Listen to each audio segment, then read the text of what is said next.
Hello friends, जय Jagannath.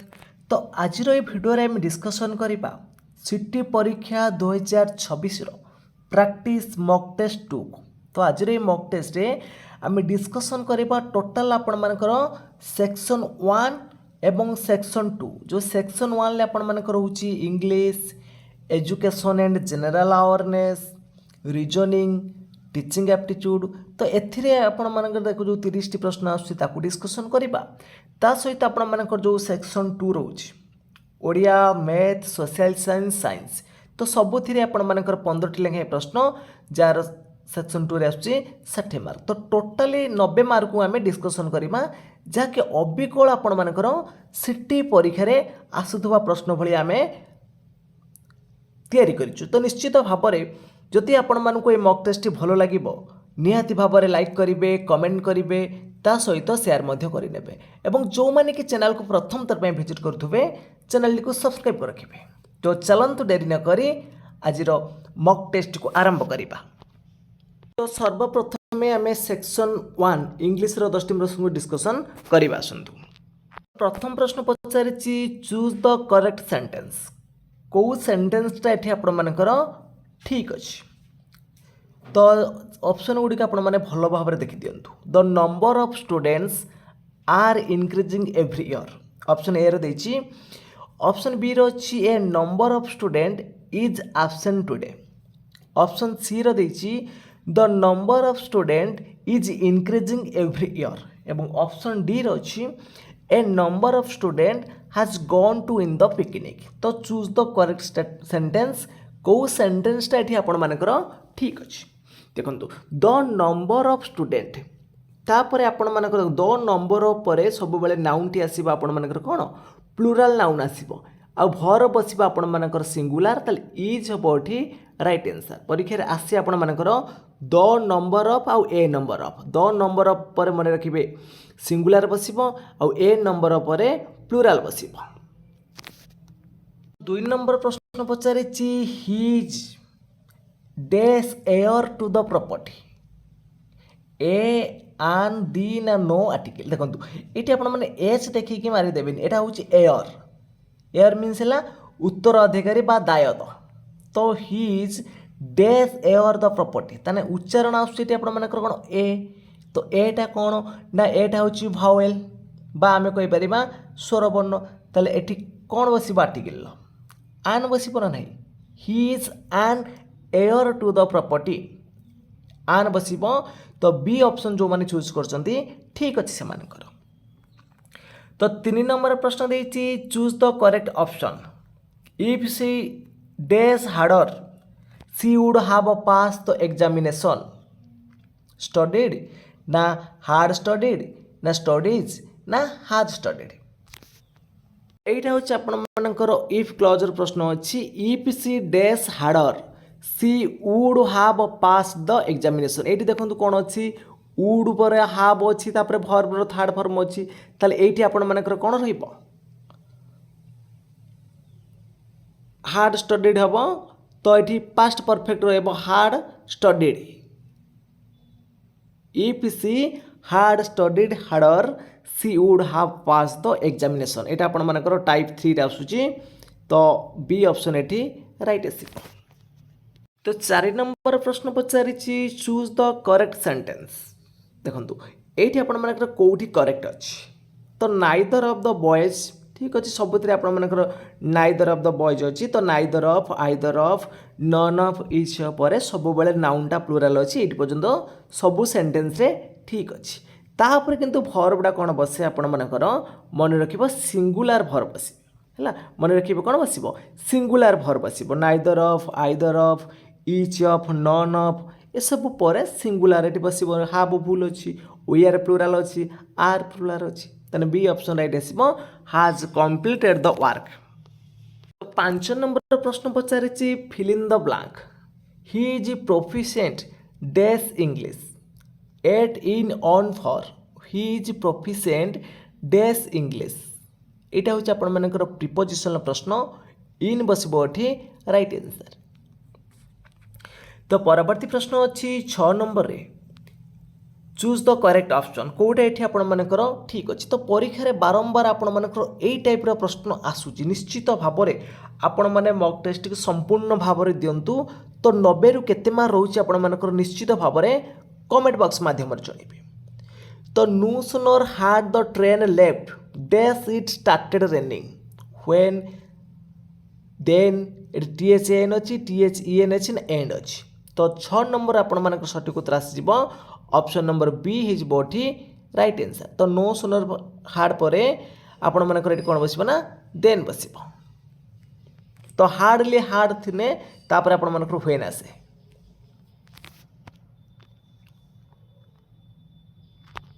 Question number 7 ले पचारची choose the correct pronoun each of the candidates should bring admit card ये कौन बसिबो each of the candidates should bring his or her है each of candidates अच्छी माने से माने मेल हो पारंतु बा फीमेल हो पारंतु। तो आम ये बसैबा his or her. Question number 8 पचारची चूज द करेक्ट सेंटेंस कोटा ये आपण मानकर ठीक अच्छे बोली पचारुछि। तो सी स्पीक इंग्लिश फ्लुएंटली ये फ्लुएंट देछि भूल हम स्पीक फ्लुएंटली इंग्लिश भूल अच्छी। तो बी ऑप्शन ये आपण मानकर राइट आसीबो सी स्पीक इंग्लिश फ्लुएंटली। तो क्वेश्चन नंबर 9 ले पचारची चेंज इनटू पैसिव वॉइस। तो पैसिव वॉइस रे परिवर्तन करबा एक्टिव रो देछि ना people believe that the scientist discover the cure. ये देखंतु सेंटेंसटा कौन अच्छी पीपुल बिलीव अच्छी तो केवल भर्ब अच्छी सब्जेक्ट भर्ब अच्छी। तो यहाँ आमर प्रेजेंट सिंपल आसो ताले आम ऑब्जेक्ट आगे उठेबा एटी पीपुल है सब्जेक्ट बिलीव है कौन ना verb that the scientist discover the cure है ऑब्जेक्ट। तो प्रथम आम ऑब्जेक्ट उठेबा दैट साइंटिस्ट बा द देछि द साइंटिस्ट आम उठेबा तापर बसिबो कौन इज बसिबो इज परे भर्बर थर्ड फॉर्म बसिबो believed to have discover the cure. Option number A एठी आपण मानकर ठीक अछि वाज बसिबो नै। नेक्स्ट क्वेश्चन आपण मानकर आछि डायरेक्ट स्पीच इनडायरेक्ट स्पीच रु change into direct indirect speech. Question देछि the teacher said why are you making so much noise. ताले एठी कोन आसीबो आपण माने देखंतु एटा होछि आपण मानकर डबल एच क्वेश्चन पचारछि। ताले एठी आमे बसेबा आस्क्ड बसेबा सेड बसिबोनी the teacher asked why you are एटी चेंज कर देले हम कोन आसीबो का पचारछि I was making so much noise. तो ए ऑप्शन जो माने चूज करचंती ठीक अछि। एबे आमे डिस्कशन करिबा एजुकेशन एंड जनरल अवेयरनेस रो 5टी प्रश्न को। तो एनसीएफ 2023 अनुसार फाउंडेशन स्टेज क्यों बयस गोष्ठी रो अंतर्भुक्त करे। एनसीएफ 2023 अनुसार जो फाउंडेशन स्टेज रहा है क्यों वर्ष बयस को अंतर्भुक्त करुच्ची। तो ऑप्शन भितर ये आपण मानकर सठिक उत्तर कौन आसीबो ना सठिक उत्तर हो ऑप्शन नंबर ए हो राइट आंसर 3 रु 8 वर्ष पर्यंत। तो परवर्ती प्रश्न पचारे निम्नलिखित मध्यरु केउटी भारतीय संविधान रे मौलिक कर्तव्य जोटा कि आपण मानकर होची फंडामेंटल ड्यूटी भाबे उल्लेख होईछि। तो ऑप्शन भितर ये आपण मानकर सठिक उत्तर कौन आसीबो केउटा भारतीय संविधान रो मौलिक कर्तव्य बा फंडामेंटल ड्यूटी भाबे उल्लेख होईछि। तो सठिक उत्तर हो ऑप्शन नंबर ए 6 रु 14 वर्षर शिशु को शिक्षार सुजोग देबा ए ऑप्शन राइट आसीबो। तो परवर्ती प्रश्न अछि निम्नलिखित मध्यरु केउ कमिशनर सुपारिश उपरे 10+2+3 शिक्षा प्रणाली ग्रहण करा जायतिला। राधाकृष्णन कमिशनर ना कोठारी कमिशन ना मोदालियार कमिशन ना हंटर कमिशन केउ कमिशनर सुपारिश उपरे 10+2+3 शिक्षा प्रणाली ग्रहण करा जायतिला। तो सठिक उत्तर रही आपण मानकर option number B Kothari commission. तो परवर्ती प्रश्न देछि लर्निंग विथआउट बर्डन ये जो रिपोर्टटी क्यों कम्युनिटी सह संबंधित। तो बोझ मुक्त शिक्षा এইটা ଦେଇଥିଲେ ଆପଣମାନଙ୍କର କିଏ ୟଶପାଲ କମିଟି ଦେଇଥିଲେ 1992 ରେ ଦେଇଥିଲେ ଲର୍ନିଂ ୱିଥଆଉଟ୍ ବର୍ଡନ ବୋଝମୁକ୍ତ ଶିକ୍ଷା। ତ ପରବର୍ତ୍ତୀ ପ୍ରଶ୍ନ ପଚାରିଛି ଏନ୍ଇପି 2020 ଅନୁଯାୟୀ ଶିକ୍ଷାର 5334 ଗଠନର ଶେଷ 4 କେଉଁ ଶ୍ରେଣୀକୁ ସୂଚିତ କରେ। ଏଟା ଦେଖନ୍ତୁ NEP 2020 अनुजाई जो शेष चारिटा केउं श्रेणी केउं श्रेणी को सूचाऊँच तो यहाँ हूँ आपर नवम रु द्वादश मन रखिए यहाँ हूँ नवम रु द्वादश यहाँ हूँ आपर षष्ठ रु अष्टम प्रथमटा हूँ आपर ये हूँ तृतीय रु पंचम नेक्स्ट यहाँ हूँ आपर फाउंडेशन स्टेजटा तो राइट आंसर आसब ऑप्शन नंबर डी। एबे चलते आम रिजनिंग पांचटा प्रश्न को डिस्कसन करिया पूरा सिलेबस अनुसार जो हिसाब से आपर सी एग्जाम आसूची आम से सिलेबस अनुसार से चैप्टर आम सेतोटे लेखाएं प्रश्न को आनिक आम मॉक टेस्ट करूँ निश्चित भाव में आपण मानक जब मॉक टेस्ट भल लगुव लाइक गोटे गोटे करेंगे एवं जदि ये मॉक टेस्ट चाहूबे तो कमेंट बॉक्स निश्चित भाव में येस टाइप करूँ। तो क्वेश्चन नंबर 16 पचारची जदि मैंगो को NZOHQ भाव कोड करा जाए तेबे एप्पल को किपरि कोड करा जिवो। तो यहाँ देखो जदि मैंगो को आम NZOHQ तो आम एम पाई आम एन कर प्लस वन कर देखो ए पर जेड अच्छे माने -1 पुणी एन पर ओ माने +1 जी पर H -1 ओ पर क्यू है +1 तो सेमती आम एप्पल को आम कौन करवा ए +1 करवा बी आसब पी देची पी रे आपण माने -1 करंतु ओ आसीबो तापर आपण मानकर पी अछि एठी +1 आसीबो क्यू आसीबो एल अछि एठी कोन आपण माइनस हबो कहिना आगे +1 -1 +1 तापर आसीबो -1 सॉरी जी पर एच अछि एठी आपण मानकर +1 अछि जी एच +1 अछि तने हम एल पर एम करबा आ ओ पर कौन अच्छी क्यू अच्छी देखो ओ पर क्यू अच्छी ना नहीं पी क्यू माने +2 है तमें ई पर आम एफ जी करवा ये आपके प्रश्न भूल अच्छी तो सबुत देखो +1 करा था एम पर एन है ए पर बी करा था जेड कर तो -1 कर एन पर ओ जी पर एच ओ पर पी क्यू तो टी प्रश्न आप कोडिंगटा भूल अच्छी ऑप्शन से हिसाब से नाई तो यहाँ आप छाड़ दिंतु नेक्स्ट क्वेश्चन करूँ। परवर्ती प्रश्न देखो क्वेश्चन नंबर 17 पचार निम्नलिखित अक्षर श्रेणी रे ये जो क्वेश्चन मार्क स्थान में क्यों अक्षर आसब AZ CX FU JR ON तो ये जो क्वेश्चन मार्क रे कौन आसब ए पर सी अच्छी +2 तापर देखो सी पर एफ माने DEF +3 एफ पर जे अच्छी GHIJ ये +4 तापर जे पर ओ +5 तापर आम ओ पर +6 नहीं जावा ओ पर P Q R S T U देखो यू आसब तो यू ये आप गोटे ऑप्शन अच्छी तो बाकी ऑप्शन को न देखले भी चली तो बी ऑप्शन ये राइट आसब। तो परवर्ती प्रश्न अच्छी जड़े व्यक्ति पूर्व दिग को मुँह करी अच्छा तो यहाँ हूँ पूर्व दिग तो यपरी सी मुँह करके अच्छा तो से 45 डिग्री घड़ी कंटा दिगरे दिग को आगे घड़ी एमती घूरुचे आपर तो 45 डिग्री घूर्णन कले मैंने यही पोजिशन को आसते यहाँ हूँ आपर साउथ यहाँ हूँ वेस्ट यहाँ हूँ नॉर्थ तापर सी कौन करेंगे 180 डिग्री विपरीत दिग को एमती विपरीत दिग माने घड़ीर विपरीत दिग बोले से यही पोजिशन आसी थे तो एमती घूर्णन करके यही पोजिशन आसिक थे एवं शेष में 45 डिग्री घड़ी कंटा दिग को घूरिले तो शेष में से कौन करेंगे ना 45 डिग्री घड़ी कंटा दिग को घूरे तो बर्तमान से क्यों दिग को मुँह कर क्यों दिग को हम देखूँ ये हम आपर से प्रथमे पूर्व दिग को अनेक अच्छा मुँह करपर से 45 डिग्री घड़ी दिग को घूर्णन कले तापर ठीक तार विपरीत दिग को सी घूर्णन कले ताने सी नॉर्थ वेस्ट माने पश्चिम दिग अच्छा तो बर्तमान से क्यों दिग को शेष में से 45 डिग्री घड़ी कंटा दिग को घूरिले ताने से बर्तमान पश्चिम दिगरे अच्छा। तो नेक्स्ट क्वेश्चन पचारे निम्नलिखित क्योंटा भिन्न अच्छी ऑड वन आउट्र क्योंटा अलग अच्छी 64 125 216 225 यहाँ देखूँ ये जो 64 आम लिखिपर ये 4 क्यू लिखिपर यहाँ हूँ 125 हूँ 5 क्यू 216 हूँ 6 क्यूब तो 225 ଆପଣମାନଙ୍କର ହେବନି ତ ଡି ଅପସନ୍ ରାଇଟ୍ ଆସିବ ଏଠି। ତ ଆପଣମାନେ ଏଇ ଦୁଇଟା ଦେଖିଦେବେ, ଦୁଇଟା ହେଉଛି ବର୍ଗ ସଂଖ୍ୟା ରହୁଛି, ଭୁଲ ହେଇଯିବ ତ ଟିକେ ମାଇଣ୍ଡ ଚେଞ୍ଜ କରିବେ। ତ ଏଠି ରାଇଟ୍ ଆନ୍ସର୍ କ'ଣ ଆସିବ? ଡି ଅପସନ୍ ହେବ।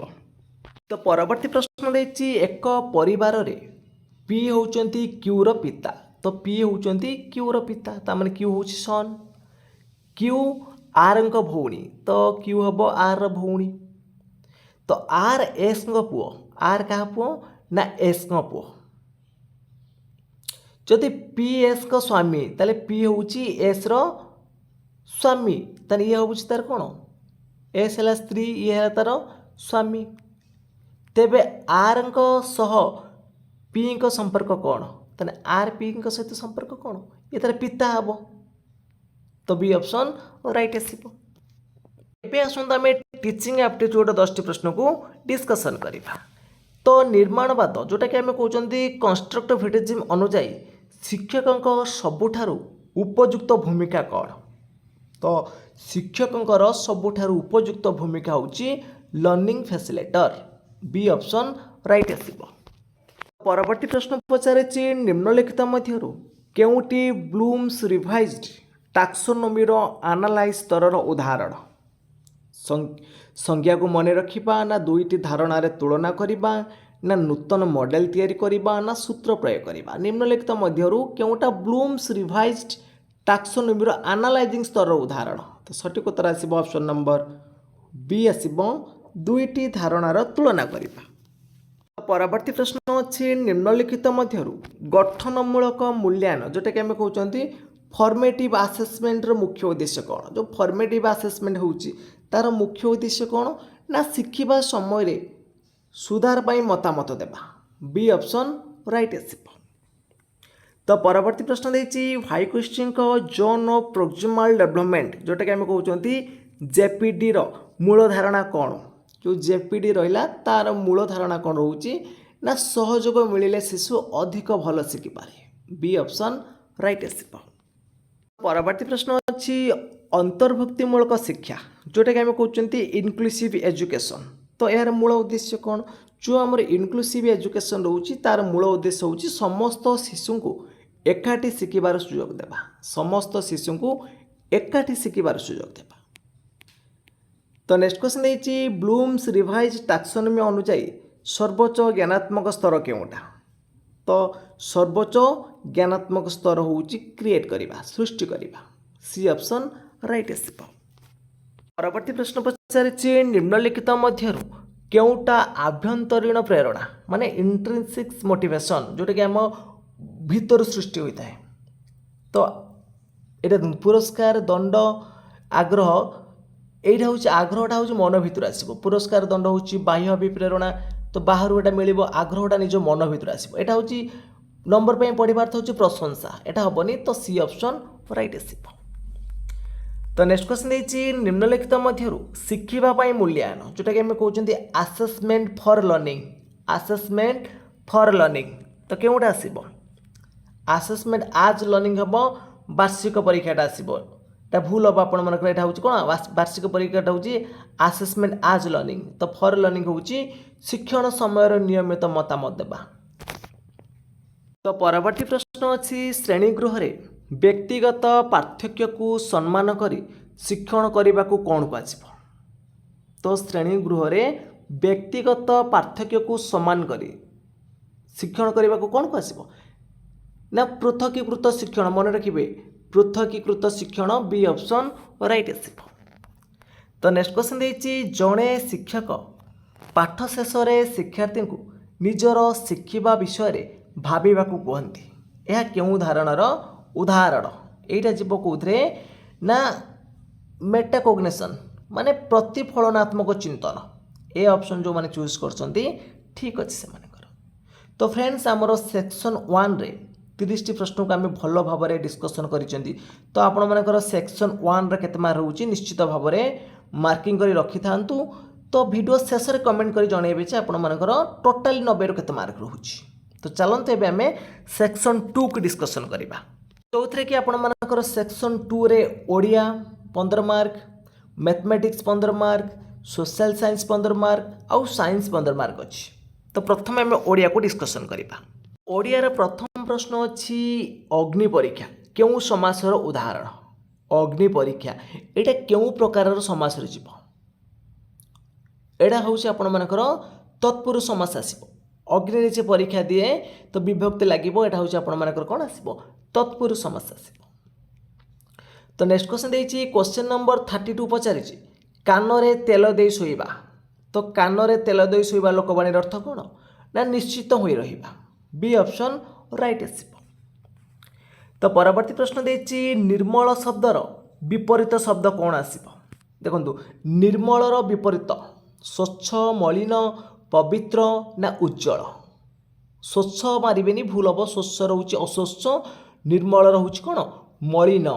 तो जो मैंने बी ऑप्शन चूज कर ठीक अच्छे से नेक्स्ट क्वेश्चन पचारि दिगंत शब्दर सठिक संधि विच्छेद कौन आसो। दिगंत शब्दर सठिक संधि विच्छेद कले कौन आसो ना दिग्युक्त अंत। दिग्युक्त अंत हूँ दिगंत जो मैंने कि ए ऑप्शन चूज कर ठीक अच्छे से तो नेक्स्ट क्वेश्चन देती कविर स्त्रीलिंग रूप कौन आसो। तो कविर स्त्रीलिंग रूप आसो कवयित्री। सी ऑप्शन जो मैंने चूज कर ठीक अच्छे। तो नेक्स्ट क्वेश्चन पचारि जे भय करे नहीं एक पदरे कले कौन आसो। जे भय करे नहीं एक पदरे प्रकाश कले कौन हम निर्भीक साहसी वीर दुर्बल। तो सठिक उत्तर आसो ऑप्शन नंबर ए निर्भीक। तो परवर्ती प्रश्न देती अमृतर प्रतिशब्द। अमृतर प्रतिशब्द पचारि विश्व मारे सुधा आसो राइट आंसर। तो नेक्स्ट क्वेश्चन देती परोपकारी शब्दर उपसर्ग कौटा। परोपकारी शब्दर उपसर्ग पचारि यहाँ हम आपण मानकर परोपसर्ग लगी। तो नेक्स्ट क्वेश्चन पचारि अज्ञ शब्दर सठिक अर्थ कौन। तो अज्ञ तार सठिक अर्थ पचारि राइट आंसर रही आपण मानकर ऑप्शन नंबर बी आसो मूर्ख बा ज्ञानहीन। अज्ञ शब्दर सठिक अर्थ हम मूर्ख बा ज्ञानहीन। तो परवर्ती प्रश्न देती हाथ धोई पछरे पड़वा ये लोकवाणी अर्थ कौन। हाथ धोई पछरे पड़वा तो यार अर्थ हूँ पछ न छाड़ा पछ छाड़ी न देवा। तो नेक्स्ट क्वेश्चन देती देशभक्त क्यों समास। देश को जे भक्ति कर देशभक्त विभक्ति लगे हम आपण मानकर तत्पुरुष समास। तो नेक्स्ट क्वेश्चन देती चंचल प्रतिशब्द कौन आसो। जो चंचल देती तार प्रतिशब्द कौन आसो। स्थिर अस्थिर चपल धीर। तो चंचल चपल प्रतिशब्द आसो सी ऑप्शन राइट आसो। तो परवर्ती प्रश्न अच्छी जी सर्वत अच्छा सर्वत जो मैंने रहिले आम कह सर्वव्यापी एक पदर प्रकाश कले आसो सर्वव्यापी। तो परवर्ती प्रश्न देती अधोगति शब्दर उपसर्ग कौटा अच्छी। अधोगति शब्दर उपसर्ग कौटा अच्छी। तो ऑप्शन भितर ये आपण मानक राइट आंसर हो ऑप्शन नंबर बी अध। तो नेक्स्ट क्वेश्चन देती मने मने हसवाई उपयुक्त शब्दटा कौन। अट्टहास्य ना मृदुहास्य ना स्मितहास्य ना उपहास। तो मने मने हसवा ता अर्थ हूँ स्मितहास सी ऑप्शन राइट आसो। तो एबे आसंतु आमे मैथमेटिक्स रो 15टी प्रश्न को डिस्कशन करिबा। तो 3 विभक्त 5 रो 40% केते हम देखो 3 विभक्त 5 रो 40% 40% अर्थ हूँ 40 विभक्त 100। तो 5 को देखो शून्य शून्य के काटिदबा तो एटा केते आसो। तो 2 रे काटिदेले 2 2 रे काटिदेले 5 ताले 3 दुने 6 विभक्त 25। तो 3 विभक्त 5 रो 40% केते आउछि 6 विभक्त 25 ए ऑप्शन राइट आसो। नेक्स्ट क्वेश्चन देती दुईटी संख्यार एचसीएफ हूँ 12 आउ एलसीएम हूँ 180। तो गोटे संख्या 36 हेले अन्य संख्याटी केते। तो आमे जानिचंती गसागु गुणन लसागु इजिकाल टू संख्या द्वयर गुणफल। गोटे संख्या नहीं जावा 36 देछि अन्य संख्याटे नहीं जावा x। तो एपट काणी करदेले 36 टाकू सेपट गुण नहीं अच्छी एपट आसले हरण हो। तो 36 50 100 अच्छी तो 12 50 60। तो अन्य संख्याटी आसो केते 60 हम। तो परवर्ती प्रश्नर समाधान कौन करूँ देखो ये 2^5 इंटू 2^3 हरण अच्छी 2^4 ताले आम एमती कर समस्त आधार सामान अच्छी आगे गुणनटे मिसेदबा 5 मिशान 3 हरण हो करदे ये 4 ताले केते आसीबो 5 3 8 माइनस 4 हूँ 4 तो 2^4 यहाँ हूँ के 16 16 हम ये राइट आंसर। नेक्स्ट क्वेश्चन देखिए 20% छूट पर गोटे वस्तुर दाम हूँ 480 तो मूल दाम केते आसीबो तो 20% छूट अर्थ मनकर वस्तुर मूल दाम है 100 टका तो 20% छाड़देले 80 हम तो 1 टଙ୍କା बेले केते हम 100/80 तो 480 टଙ୍କା बेले केते हम 100/80 गुणन 480 तो शून्य शून्य काटी दिंतु 848 100 गुणन 6 है 600 टଙ୍କା ताले वस्तुर मूल दाम हूँ 600 टଙ୍କା।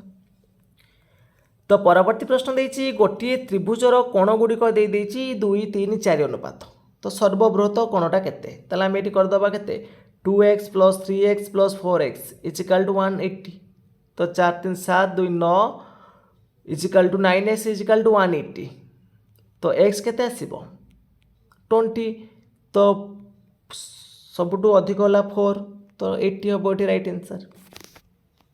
परवर्ती प्रश्न देछि 15 जन व्यक्ति 12 दिन एक काम करती तेज 20 जन से कमटी को केते दिन सारे तो 15 जन व्यक्ति 12 दिन गोटे काम करुँच जड़े कर 15 गुणन 12 हूँ 180 दिन में 20 जन कर दिन लगे तो 180 हरण 20 तो 9 दिन हम ये राइट आंसर।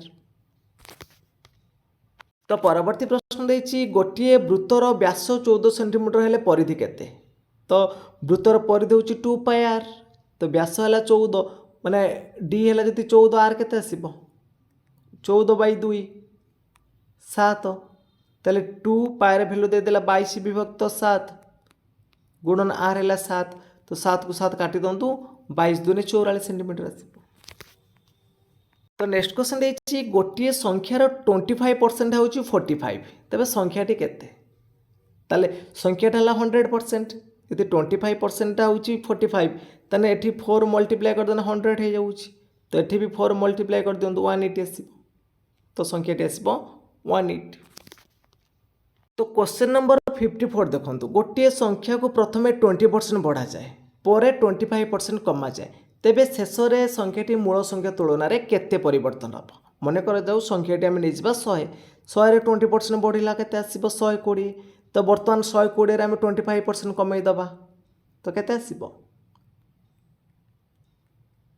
तो 30 कमिज तो 120 माइनस 30 हूँ 90 तो मूल संख्या थी आमर 100 बर्तमान होगा 90 तेना केते कमिला 10 कमिला तो 10/100 गुणन 100 तो कटिज तो मूल संख्या रोचे 10% कमिब बी ऑप्शन राइट आसीबो। तो परवर्ती प्रश्न देछि 12 जन श्रमिक 15 दिन एक काम करती तो 18 जन श्रमिक से काम केते दिन में करेंगे तो 12 जन श्रमिक करुँच 15 दिन में जड़े कर 12 गुणन 15 हूँ 180 तेल 18 जन श्रमिक केते करेंगे 180 हरण 18 10 दिन समय लगे।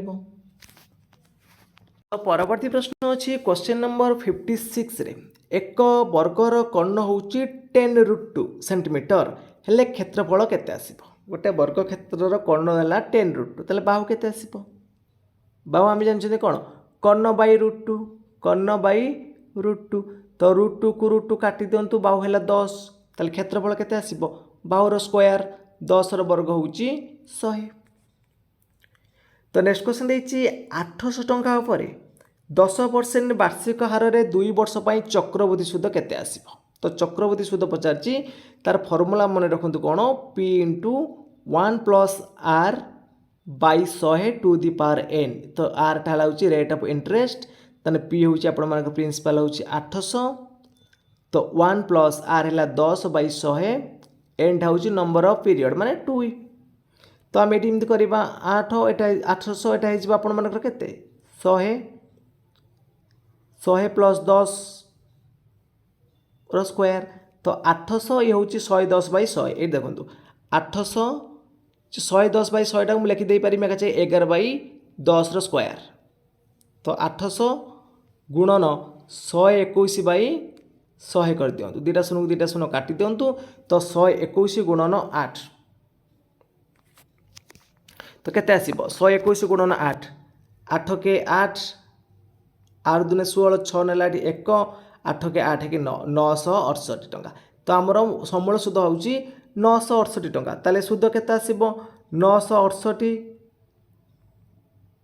फेडाना 800 ताले 168 टंका हबो राइट आंसर तो बी ऑप्शन एठी आपण मानकर राइट आसीबो।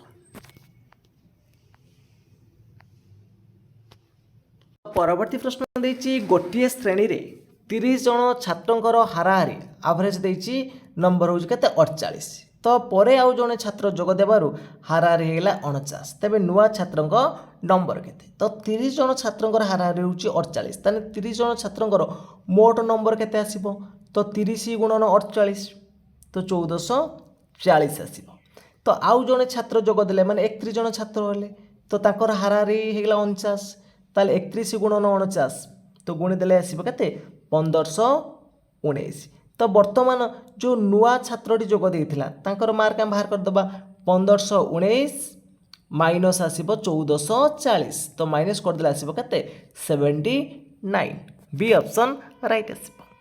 परवर्ती प्रश्न देछि दुईटी संख्यार अनुपात होउची 5:7 तो प्रत्येक संख्या रे हमें 12 जोग कोले तार अनुपात हे जिवो केते 7:9 बा 7/9 तो आम एमती लिखिपर तापर क्रॉस मल्टिप्लिकेशन करदे नहीं कि एटा नहीं जातु 5x एटा नहीं जातु 7x तो यहाँ हो 9 45x प्लस 108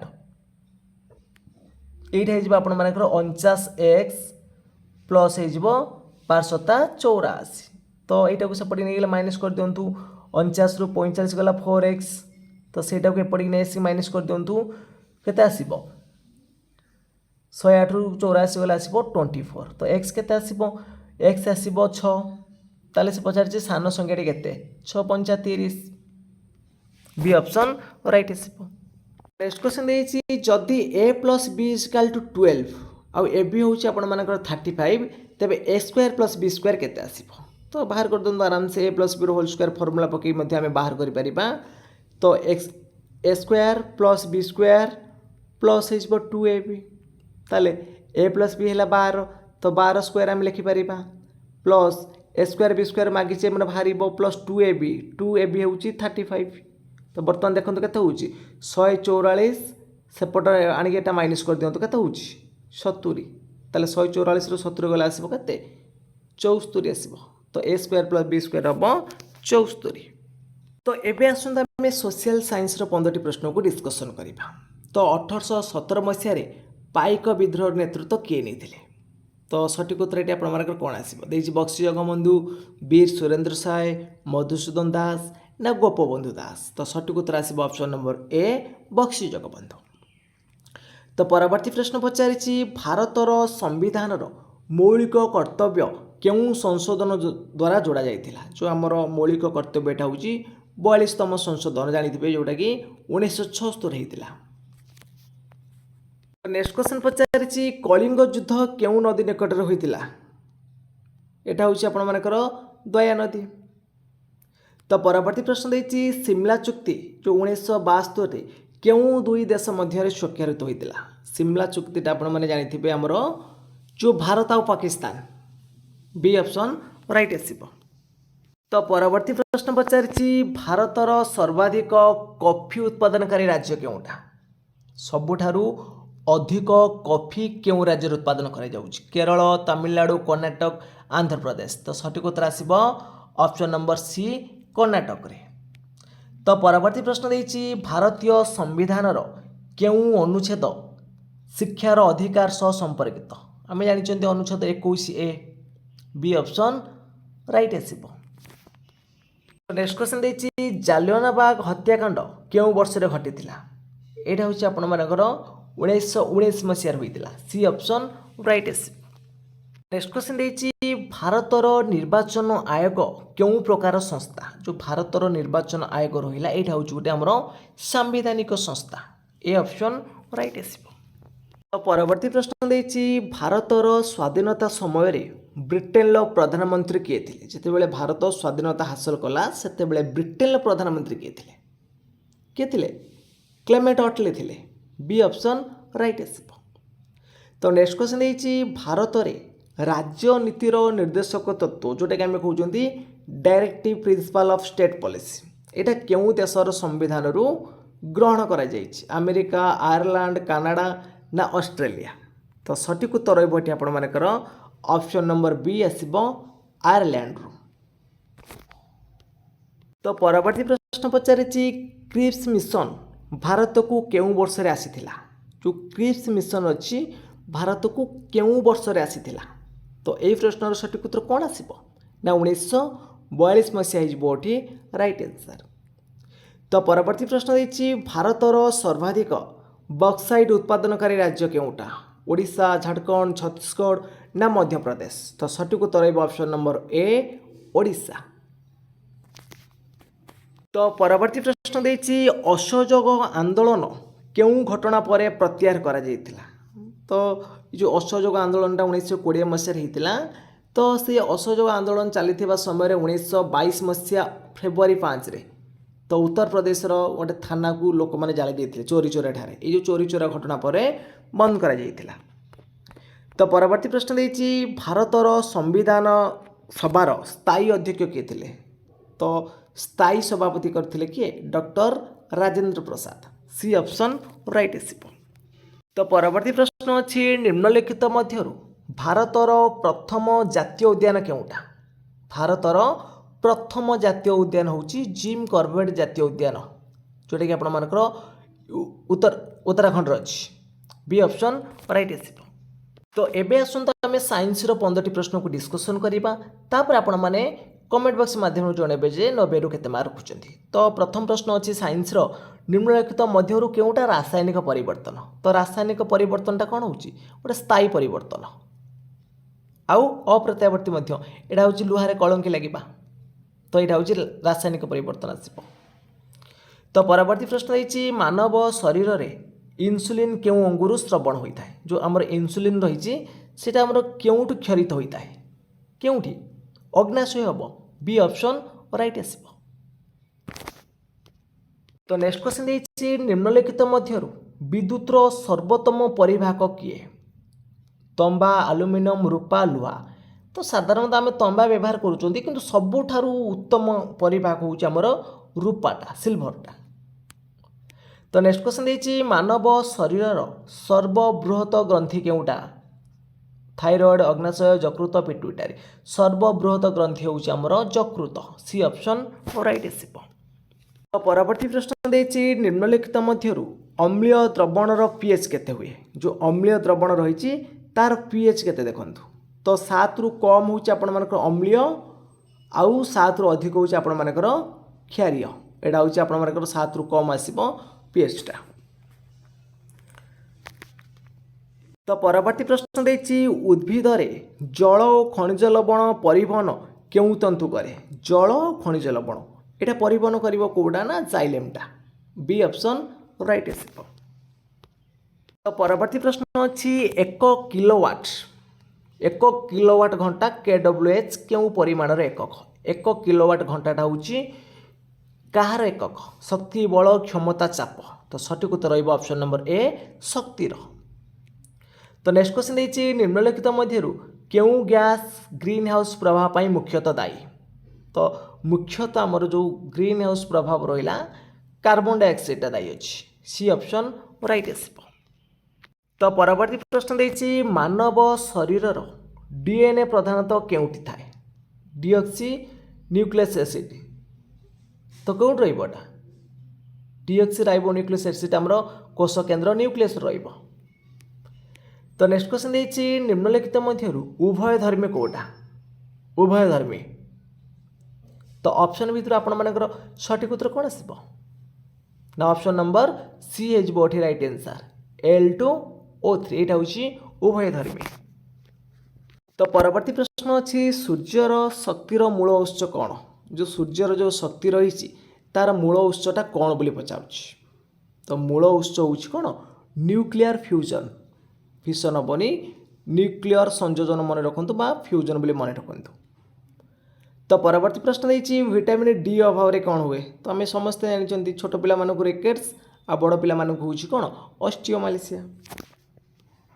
ପରବର୍ତ୍ତୀ ପ୍ରଶ୍ନ ଧ୍ୱନି ଶୂନ୍ୟସ୍ଥାନ ବା ଆମେ ଯେଉଁଟାକୁ ଭ୍ୟାକୁମ୍ ବୋଲି କହୁଛନ୍ତି ସେଥିରେ କାହିଁକି ଚଳନ କରିପାରେ ନାହିଁ? ବେଗ କମ୍ ଥାଏ ନା ମାଧ୍ୟମ ନଥାଏ ନା ଚାପ ଅଧିକ ଥାଏ ନା ତାପମାତ୍ରା କମ୍ ଥାଏ? ତ ଧ୍ୱନି ଶୂନ୍ୟ ସ୍ଥାନରେ ଯାଇପାରିବନି କାହିଁକି? ତା ମାଧ୍ୟମ ନଥାଏ। ବି ଅପସନ୍ ରାଇଟ୍ ଆସିବ। ତ ନେକ୍ସଟ କ୍ୱେଶ୍ଚନ୍ ଦେଇଛି ନିମ୍ନଲିଖିତ ମଧ୍ୟରୁ ସର୍ବାଧିକ କଠିନ ପ୍ରାକୃତିକ ପଦାର୍ଥ କେଉଁଟା? ତ ସବୁଠାରୁ କଠିନ ପ୍ରାକୃତିକ ପଦାର୍ଥ କେଉଁଟା? ଗ୍ରାଫାଇଟ୍, ହୀରା, କ୍ୱାର୍ଟଜ ନା ଲୁହା? ତ ସଠିକ୍ ଉତ୍ତର ହେବ ଏଠି ଆପଣମାନଙ୍କର ଅପସନ୍ ନମ୍ବର ବି ଆସିବ, ହୀରା ହେଇଯିବ ରାଇଟ୍ ଆନ୍ସର୍।